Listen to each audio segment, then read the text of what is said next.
What's up guys, Groovy Guitar Dude here with a beginner guitar tutorial for If I Can't Have You by Shawn Mendes. If this video helps you out, hit that like and subscribe button and let me know down in the comments below what are the songs by Shawn Mendes that you want to learn on guitar. Guys, the first thing that you want to know to play If I Can't Have You on guitar is that we're going to be in standard tuning and we are not going to need a capo to play this song. The next thing you want to know for If I Can't Have You is the structure of this song. We're going to start out with a chorus, then go to verse, then we're going to have two choruses, then another verse, then two more choruses, then a bridge, and then we're going to finish up this song with one last chorus. And the last thing you want to know for If I Can't Have You is the four chords that we need to play this song. The first one is G, the next one is D over F sharp, the next one is E minor, and the last one is B minor, but we actually don't need the full B minor chord, so don't freak out. I know that's a little bit of a tougher chord. The only thing we need for this B minor is the second on A, the third on B, and the fourth on D. That's all we're gonna need for that B minor.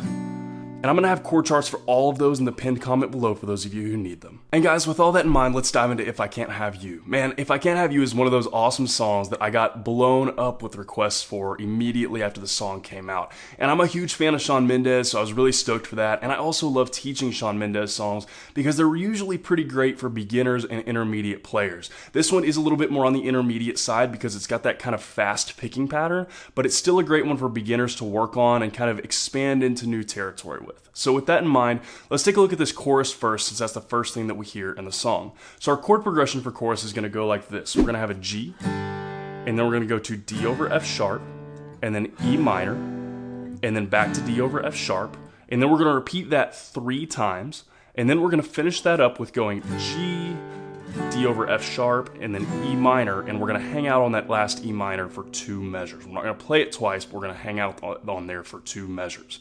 So you'll notice that there's some commas and some underlining, and each of those means something different. So the commas are places where there's going to be a hard stop on whatever chord you're playing. So for example, our G right after that is the first place we see a comma. So what that means is we're going to hit that G, and we're going to quickly mute it with the palm of our hand right here. So what we're going to do is we're going to hit the G hard, and we're going to stop the sound of it right away with the palm of our hand by muting it right there, kind of close to the bridge where your strings meet the bridge. So that's what those commas mean. Any place there's a comma, that's what that's going to be. The underlined parts, the first place we see that is that first D over F sharp. That's where a chord is going to ring out kind of like normal. So what we've got is we've got G, hard pause, and we've got D over F sharp. We're going to let that ring out. And then we go to E minor. That's another comma after that one. So we're going to go hard stop right after that E minor, and then we're going to go back to D over F sharp and let that ring out, and then we're back to G. We repeat that 3 times. That's kind of how that looks. So a quick little walkthrough. And then back to G, kind of like that. So what we do that, we do that 3 times. And after you've played that top line 3 times, we're gonna go to the bottom line. And the bottom line is gonna look like this. We're gonna hit the G and let that ring out. We're gonna hit D over F sharp and let that ring out. And then go to E minor, and we're gonna let that one ring out twice as long as all of the other chords. So that one we're letting hang out for 2 measures. And that is gonna take us out of the chorus or into the next chorus, depending on what part of the song we're on.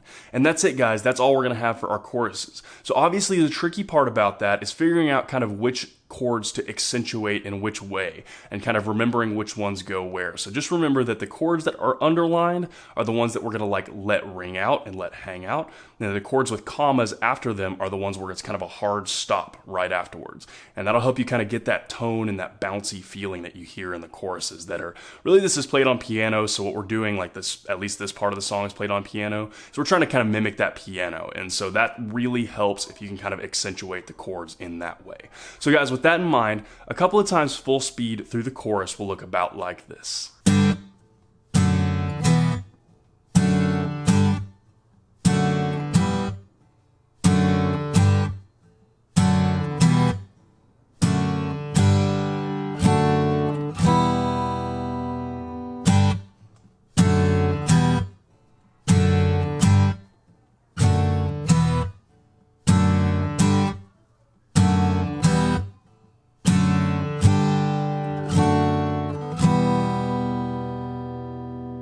And guys, from there, the only other thing that we need to know to play If I Can't Have You is the picking pattern that's going to play through all of our verses and our bridge towards the end of the song. Now, this picking pattern is going to kind of revolve around a chord progression, and then we're going to have a specific picking pattern for each individual chord in that progression. So the first thing that we're going to break down is what chords we're going to need for this. We're going to start with a G, and then we go to D over F sharp, And then we're gonna have B minor, but again, remember this B minor, we don't need the full chord, we just need our second on A, third on B, fourth on D, and then we're gonna go from there to an E minor, and then we go E minor again, and then D over F sharp.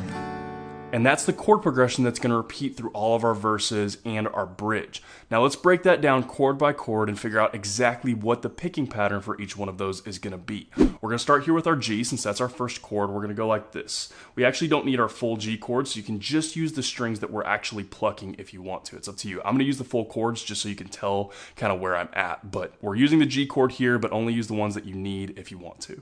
So what we're going to do is we're going to finger pick this, and we're going to go low E, D, and then we're going to do G, but we're going to do this little interesting thing here. We're going to go second on G, hammer on to fourth on G. So that'll be, again, low E, D, and then second, hammer on to fourth on G. That's our G shape. Anytime we play a G, that's what we're going to be playing. Next, we're going to go to our D over F sharp. Same thing here, only play the strings that you actually need if you want to, but I'm going to play the full chords so you guys can see better where I'm at.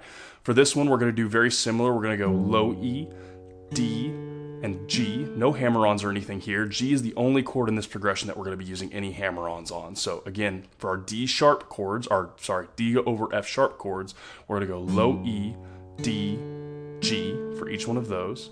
And then next we have our B minor. What we're going to do for that is we're going to go A, D, B. From that, we're going to quickly go over to our E minor. Again, this is a place that we don't need the full E minor actually. We only need that right there, our second on A string. So it's up to you, but I am playing an E minor here. We're going to go low E, A, D. And we're going to let that one hang for just a split second, and we're going to repeat that, low E, A, D, and then pretty quickly back into that D over F sharp. Same thing for that one, low E, D, G, and then we repeat. And that is the whole entire picking pattern right there, with all of the chords broken down that we're going to play throughout all of our verses and our bridges. Really, it is a little bit tricky, to be completely honest with you guys. This one took me a little bit of practice. It is a little bit fast, so best advice for that, the same thing that I did, start really slowly with that. We'll do a slow walkthrough in a second that you can play along with, but as you're kind of practicing this and trying to get it up to speed, just keep in mind that even I had to start this very slowly until I got at full speed. So start slow, play as slow as you need to, play it as many times as you can possibly do, and then build up your speed as you get it down, as you kind of get the muscle memory down for where your chords are going to go, where your picking is on this side. It's going to take just a little bit of practice for most people out there, even if you're a pretty experienced player. So guys, with all that in mind, a couple of times do that very slowly so you can see exactly what it looks like. Will look about like this.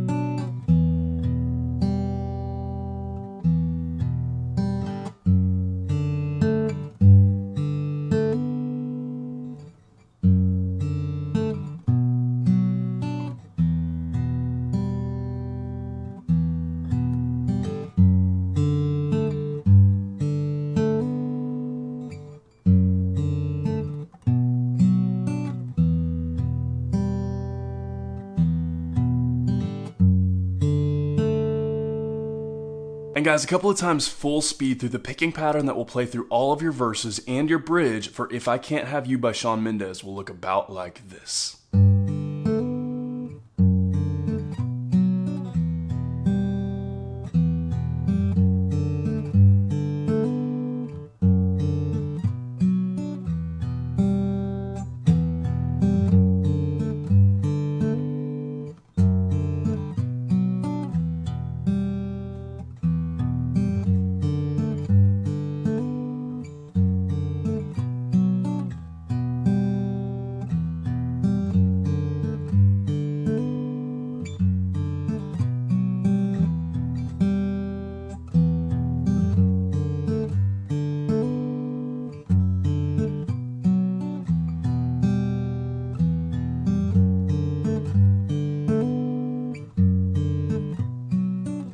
And guys, that is everything that you need to know to play If I Can't Have You on guitar. As always, if you have any questions, you can hit me up in the comments down below. I'm usually pretty quick getting back to those. And again, if this video helped you out, hit that subscribe button. I have about 675 other guitar and ukulele lessons on this channel, and I usually try to post at least 3 to 5 new videos every single week. So if you're learning guitar or ukulele, there could not be a more perfect channel for you to check out. If you want to see what song I'm jamming on today or pictures of my dog, you can hit up my Instagram story at the Groovy Guitar Dude. Link for that will be in the description below. Guys, I love teaching Shawn Mendes songs, so as soon as I heard about this song coming out, I was like, oh, I have to make a tutorial for it as quickly as possible to get it out to you guys that love playing his music as much as I do.